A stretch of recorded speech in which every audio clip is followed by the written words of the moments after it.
background, Okay. All right. Here we are with another episode of Talking Sports with the Legend. Tonight's guest, Mike Missanelli from 97.5, the Thanks for coming Fanatic. on. Hi guys, how you doing, Steve? And how are you? Good. Thanks for coming on. My pleasure, man. My pleasure. Where did you grow up? I grew up in Bristol in Lower Bucks County, which, if you know that area, right off I-95 Mm-hmm. in Lower Bucks, and it was a big sports area.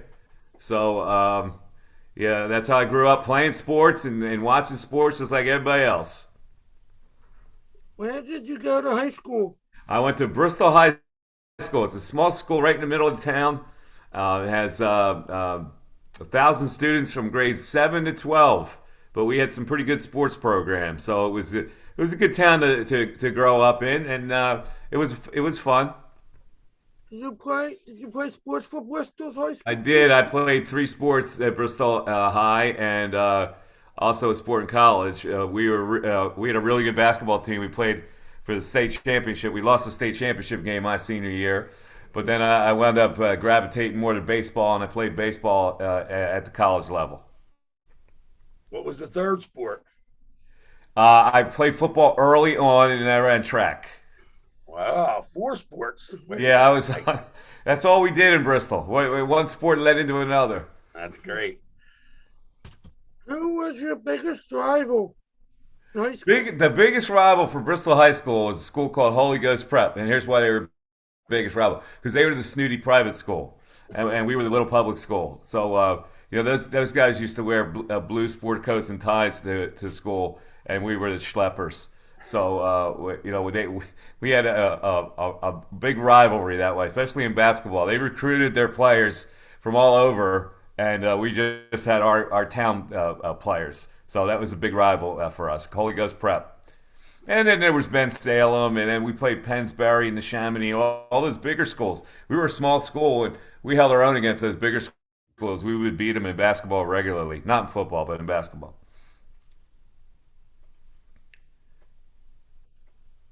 Oh, did you win any awards? Did I win any awards? Mhm. Well, our team played for the state championship, so that was a big deal in Bristol. We got this police escort home, and they had all these celebrations for us. And then later on, they put us in the high school Hall of Fame. So I That was your guess in sports, that was your that basketball that team. yeah, it was our basketball team. How did your baseball team do? Our baseball team was okay. We weren't great, but yeah, we were more a basketball school than anything. It was a big tradition in Bristol to be a basketball school. So when they had a really good program. So we played as young kids and all grew up together and played on the same teams together. So our I guess our era was pretty good.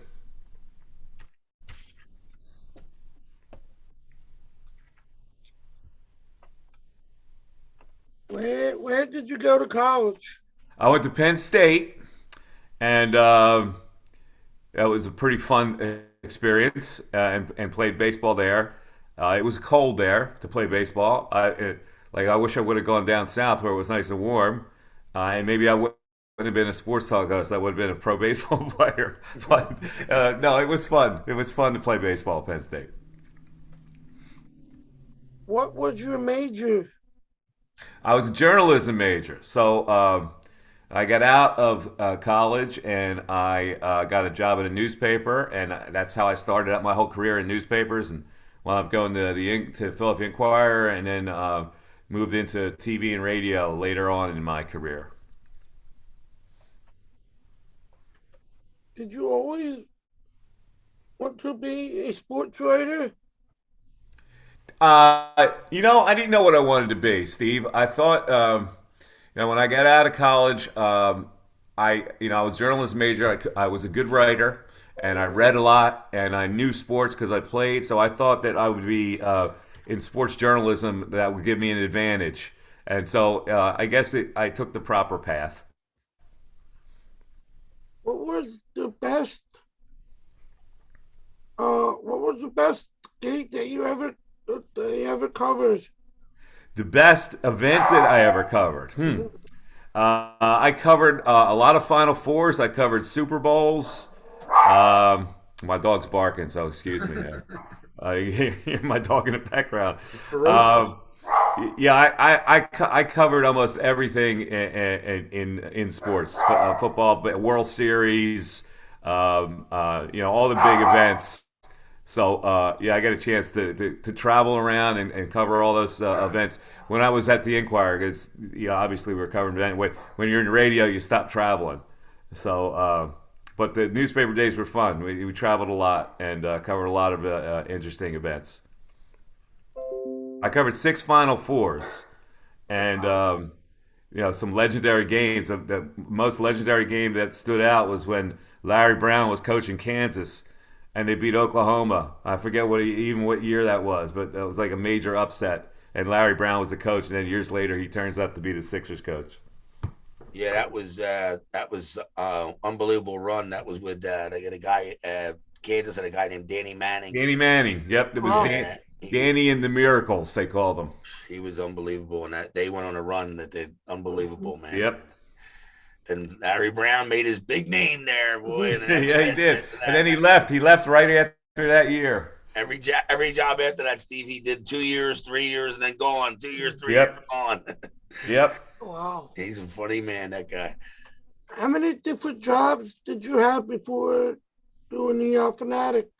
Well, Can you count that high, Mike? I'm sorry. Can you count that high? Yeah, I started out. My first job was at smaller newspapers in Montgomery County.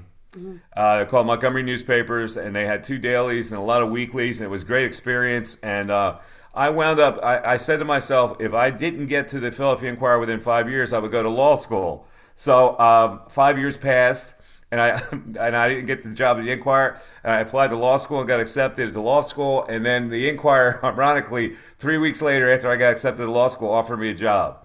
So I wound up doing both. I went to law school at night and worked for the Inquirer. And for 4 years, I got my law degree. I passed the bar, and I kind of got sucked back into the business because they asked me to cover college basketball, and the first assignment was in Hawaii in the Maui Classic. So I decided to put my law career on hold for 1 year, and then it just kind of evolved into this big career with radio and TV. That is crazy. I remember you talking on the radio about having the law degree, and I don't think anybody ever asked you, because I said to Steven, he didn't even ask me about that, and I said to him, I said he's done a lot of jobs, and I said I don't know where. Yeah, well, as it turned out, the main staple job was the radio job. After I left the Inquirer, because they offered me the evening drive slot at the Impairment with Steve Fredericks, if you remember back that far. Oh, I love And that was my first experience in the radio. I had done some weekend stuff where we were working at the Inquirer. We all put ourselves together and we put a show together and stuff. But then they offered me a job full time, so I left the newspapers, not thinking that the radio would last very long, to be honest with you, and it lasted almost 30 years. So, and so during that time, I've had little gigs like I was a sports anchor at Channel 17, and we did a couple other TV shows, and I had this show called The Philly Feud, and we did the Great Sports Debate, and all kinds of stuff like that. So, I've been able to experience a lot of things in this field. Mike worked up in New York for a while too, Steve. Yeah, I forgot about that part. I went to New York Yeah. for a couple of years, and I worked with Stephen A. Smith. Steve, if you know Stephen A., Yes. we co-hosted our show together up there in New York. I want you to ask him a question the next time you see him. My son and I have share the same name as he does, Stephen, Uh-huh. and that happens to be the same name as Steph Curry. So Yeah. Steph Curry was in college at Davidson. It was Stephen Curry, and then when he gets drafted and gets to the pros, all of a sudden he changes his name. It was Stephen. I'm dying because I got customers come on my job and they go, "Oh, your name's Stephen," and I said, "No, my name's Stephen." So I digress. Go ahead, Steve. What was this? That's funny. Who was your first big interview? Ooh, well, I tell you, the one that stuck out to me the most was Julius Erving, and I was sitting. He lived in Villanova, and I remember sitting out on his veranda, his little porch there, and I talked to him for like a couple of hours, and he had a dog that was parading around, and the dog started kind of like biting my foot. And I was in the middle of the interview, and I didn't want to mess up the interview, so I let the dog bite my foot for a while. That's great. But that was, I mean, obviously he's a legendary guy. I got to interview a lot of people. He stands out more than a lot of people. Now, Mike, what year did you get hired by the Inquirer? The Inquirer was 82, I guess. Yeah, because I got out of high school in '81, and the Journal was going on back in those days. Remember? Yeah, Philadelphia Journal. Yep. Yeah, yeah. Yeah, they pulled a lot of people away from the newspapers to start their they paid well at the time, and then they wound up going bankrupt. But Yeah, they're real fast. yeah, I started in '82, and I was there till '92 Wow. when radio started. That's what because I knew you because I started working my job that I currently have in '93, and a couple years later we hired a guy named Mike, and it was Steve and Mike. Then the one guy used to come in, he was a messenger going to Harrisburg. We do auto tags. And Yeah. he comes in, he goes, "Hey, I was just listening to you guys on the radio, Steve and Mike show." And I said, I wish I was as good as Steve Fredericks. And then the other guy who likes sports too, and he goes, "Oh, I'll take Mike Missanelli anytime." And I started laughing. I'm like, "Yeah, we would take their salaries too, sure." Yeah, that kid went on to work for Johnson and Johnson. I don't know where we're at. Oh, good for him. Nice kid. Yeah. Who was your Who was your favorite athlete to interview? favorite of all time? Favorite of all time. Um, That's a really good question. Um, Charles Barkley, obviously. I told Steve, and I said, Barkley's his buddy, man. Yeah, he. It's less of an interview, and more like a conversation with Yes. him because I've gotten to know him over the years. And when he comes into the station, he's just amazing. He just, you can talk to him about anything, and he loves doing it. He has fun doing it. So yeah, Charles is my favorite. The guy to Did you ever because hear a because story? he's normal. He's normal. Like a lot of athletes that you interview, they don't come off as normal people. But Charles is just like down to earth as anybody. Yeah, well, he paid for a guy that was one of my customers college tuition. Kid used to work at a restaurant downtown, and Barkley always asked for him and called him over and said, "Well, what are you doing?" And the kid's like, "Going to college, working, and I got kids and young kids." And he was married young. And Charles said, "How you paying for school?" He said, "I'm student loans, whatever." And he said, "No, I'm going to pay for it." The kid finally finished and went back to school because I was all over him. I said, "You better finish, man," because he came in one day. He's like, "Yeah, I had to take a break." I said, "You better get back there, man. Barkley's going to be mad at you, and you don't want Barkley mad at you, man." Yeah, I heard that story. He does that guy. stuff all the time. It's unbelievable. I go out to after one of the shows we went out and Manioc had dinner and I've been with him in a bar and the first thing he'll do is like he'll buy a drink for everybody in the bar. It doesn't I don't it doesn't matter how many people are there. He just he's just that type of guy. Who was your favorite person to work with?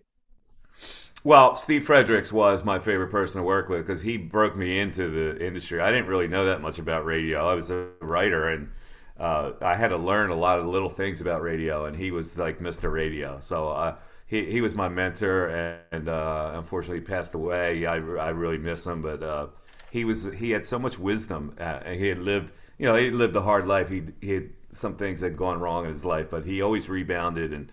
He was a real smart guy, and I learned that he was my favorite guy to work with. Yeah, Steve, you missed him. You were young when he did the show with Mike, so you weren't listening to sports radio back then. And this guy, Yeah, but a lot of guys that I worked in newspapers are good. Like Jason Stark, we had him on the show. So, but our careers were kind of parallel. We were at the Inquirer at the same time. He was a buddy of mine at the newspaper, and he's a guest on my show now. That's awesome. He was I was telling you, Steve. Steve Fredericks was a great announcer for games. He used to do like Penn's basketball games. Yeah, he did the Channel Sixers. 17 or whatever. Yeah, he did the Sixers for a while too. He had a great broadcasting voice. He was awesome, and he was really good with his timing and everything else. Yep. that's why people are mad at the girl the woman that's doing it now. And I'm like, give the lady a break, man. Yeah, Professional, yeah. man. But Steve had that famous call, bang, whenever Bang! it's When a guy hits the so he made a basket, bang! bang. Yeah, yeah. How many, how many books do you have? Did you write? Did you write? I've written 2 books. One was about a friend of mine was a minor league baseball player. It's a story about all the trials and tribulations that he went through as a minor leaguer, and then the book I wrote on Penn State football, which was it's called the Perfect Season, where that was our last national championship in 1986. But there was like a subplot to that game. It was like good versus evil. They played Miami, and Miami had cultivated this image of being bad boys, and Penn State were the straight-laced people, and they wound up upsetting them in the Fiesta Bowl, and that was the last national championship. So that book is still available. You can get that, Steve, on Amazon.com, called The Perfect Season. How about your the first book? What was the title, Mike? I never heard Called of The it. Transaction. And it was about a buddy of mine named Jeff Manto, who had been with like Yes. 12 different Yeah. teams. And his stories were just unreal. The minor league stories and the things that he had to go through to get to the major leagues. And, he's up, he was down, and, all the stories, the minor league good days and riding buses and all that kind of thing. Was he a high school friend? He was from my hometown. He was a little younger than me. But Okay. he's from my hometown, and it all culminated with him. He wound up having his best season with the Orioles. He was their starting third baseman for a while, and he set tied a major league record by getting hitting 4 straight home runs and 4 straight at bats. And it was kind of like an amazing thing. I went down the night he tied the record. I went down with his father, and just to see his dad. He came up the first time he needed a home run to tie the record, and son of a gun, doesn't he hit a home run? And his dad was like in tears. It was like an amazing story. But he had a great year that year. He had 17 home runs for the Orioles. It was like, and then after that year, he wound up making a couple $1 million in Japan. And so he goes to Japan, and he went 2 for his first 27, and they cut him. After 27 at bats, but his money was guaranteed. So in Japan, they don't have much patience That's for funny. American players. So that was written after the Perfect Season. You wrote the Perfect. No, I wrote that before, and Yeah. I really didn't publicize it that much because he felt like he wanted to get a job in baseball, and he wound up getting jobs in baseball. Yeah, And he sure thought it like if I publicized it and got it out a lot more. So I was conscious of that. I didn't want to mess up his future earnings. So, but it's a paperback now. I have it. That's So, awesome. No, that's great because it's the first one I wrote. It was a good enough story where I would like to write another book. I just haven't figured out what kind of subject I want to. Oh, well, I got one for you. My man right here, and me and him, I already got the title for it. I started writing it myself. My dad was 20-year Navy man, and he did a short biography about himself, and he kept records of his transactions in the Navy. Yeah. So I read it, and he had told me he wrote it before he died, and he kind of finished it. So then I said to Steven, I said, I think your life since he was born, I said my life changed dramatically, but I have 2 other children. So I said I didn't want to just be about him, but I wanted to be about him and me together. Right. My job, I have some people tell me oh, you're the greatest guy to do this, because I do auto tags, and it's nothing special, but I've been doing it for so long that I've become an expert on it. And I said to a guy one day in work, I said, yeah, my son's the legend, and I'm the legend here at this job. And then the one guy said, that's a good name for your book, because I told a couple of them. The legend, I met some great people. But Tumbo came in one day, and it's hilarious when you meet these people, because your buddy Stevens Anthony Gargano came in one day. He's good friends with Tony Luke, and Tony Luke had met me, and here he just happened to walk in. He didn't know Tony Luke didn't send him. Yeah. So he came in, and I recognized him right away, and I'm behind glass and steel plate, diamond plated steel. So I opened the door and come out and shake his hand, and I said, my son's a big fan. And I said, you and my son share a birthday, February 13th. He said, get out of here. So he's like, bring your son down. and this was right before COVID. I think it was 2019 in the fall. So I said to him, "Oh, if I get a chance," and then Steven got sick in December of 19. Then he went back in the hospital January of 2020, and then the shit hit the fan. So when he got that spring training first. Right, we went to spring training. Me and my wife surprised him with spring training. Came back, and then after we came back, Steven had the idea of let me start doing some Zoom interviews, and he did over now 150, right? 100. Oh, that's awesome. Yeah, that's awesome, Steve. That's a great job. So I said that's going to be the big part of the book, all the interviews he did and all the people you met. Tell them who you met, your biggest person you met in person, biggest famous person. Carly Lloyd. Carly Lloyd.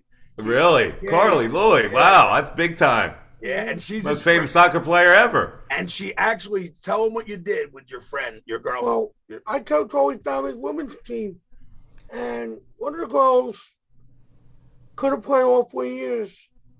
So I came up with the idea, told Carly to make a video for her. She did it. She said, that's awesome. It was Mike. It was like a 5-minute video, and she like looked at the camera and said to the girl had head injuries, and she came from high school as a star player, and the poor girl never could play, but she stuck by Steven's side. Steven's a volunteer assistant, and he sits on the bench at the end of the bench, and he's a scout for the coach, and he tells the coach all the kinds of stuff. I saw your picture there with the team picture. Yeah, he loves it, man. He loves it. 10 years he's done it. Yeah, they got their 100th. Well, Steve Senior, I got since you do auto tags, I got to ask you a question. Sure. Because I get this 1980 Fiat Spider convertible, and I have it with classic tags, but it's now the age where I can get antique tags, so I don't have to get an inspected. Yeah, you just upgraded. You just got to pay another fee and all. It's not worth it as much. But if you get it, the antique, like you just said, you don't have to get it inspected. So yeah, because I got a ticket. I got a ticket this summer, or no, a couple months ago. I had it out, and I didn't even realize that I, hadn't had it inspected. So that was in Jersey, I guess, right? No, it was in Center City. Oh God! Yeah, you got to be kidding me. Yeah, Center City, Philly. They gave me a ticket. All right, for that. I can easily help you. I'll send you. Stephen will send you my information, and I can. Okay. Yeah, I just need the title, right? And fill out a form. Easy stuff. Okay. It's funny you should say that because this show is sponsored by my boss. We have 2 locations: one on Clarksdale Avenue and one on Broad Street. Lachlan and Awesome. Yes. So, Mike, look, we really appreciate all the time you took. One more question. Oh, I'm sorry. Yeah, go ahead, Steve. Any question? Go ahead. Do you have any tips for anybody who wants to get into writing? Yes, I do have tips. So people ask me that all the time. Now, my career just kind of like, I didn't, it just kind of happened for me, and I was really fortunate. But what I tell kids is today to do as much as they can. Like, you're doing a great thing. Like, this Zoom interviews, it's fantastic. Anything you can do like this, or get internships or whatever to work with as many people in the business as possible. And I always tell people, like, because kids that come out these days, they want to make a lot of money right away. And if you really love the job, you just got to hang in there and do the best you can, and good things will happen. Like, I'm a classic example of that. I had no idea that I was going to be a sports radio host. I didn't even think about it. It just kind of happened for me because I had done other things, and I had gotten prepared, and whatever I was doing without regard to the money, I wanted to do it well, and I wanted to learn about it and always be energetic about it. And I think that when you do that, you can just rise up to the heights. But Steve, this is a really good thing you're doing, man. This is perfect. You're getting a lot of people to talk to you, and you're sharpening your interview skills, and you're coming up with questions. That's all really good. I'm proud of you. Thank you. Yes, and we are very proud of you, buddy. Me and his mom, and he does pick up most of these questions himself, and I help him with a little bit of stuff here and there. And sometimes I'm told to keep my mouth shut. So I try to stay out of the picture because this has been a blast, guys. I really appreciate you. We appreciate you. And like I said, Steve will send you my contact information, and you can just email me, and I can pick up your title one day and get you done, taken care of. Pretty quick. All right. Thank you, Steve Senior and Junior. Thank you guys very much. Thank you, Mike. I had a blast. We listen to you as often as possible. I listen to you at work. He listens to you sometimes at home, but I listen to you at work and the drive home when I get out of work on time. Tonight I heard the the last half hour, 5:30 to 6, and then I've listened. Yeah. To Well, thank you so much for listening. I really appreciate it. I was telling Steve I had to get my vaccinations tonight, the booster and the flu shot. So I was running a little. They were behind, so I'm glad I was able to make it on time for you guys. Well, thank you very much for you. reminding everybody about the booster, because they don't. Some customer told me today, because did you get your booster? Right, you got your booster. Yeah. Him You got and your my wife. boosters, Steve? Yeah. I just got my booster tonight, and I got the flu shot in the same arm. So tomorrow I'm going to be sore. Yeah, well, that's all right though, man. You're doing what you got to do to stay alive. Thanks, Yes, sir. Mike. We appreciate All right, it very guys. much. Thank you. Take care. Bye-bye. Take care.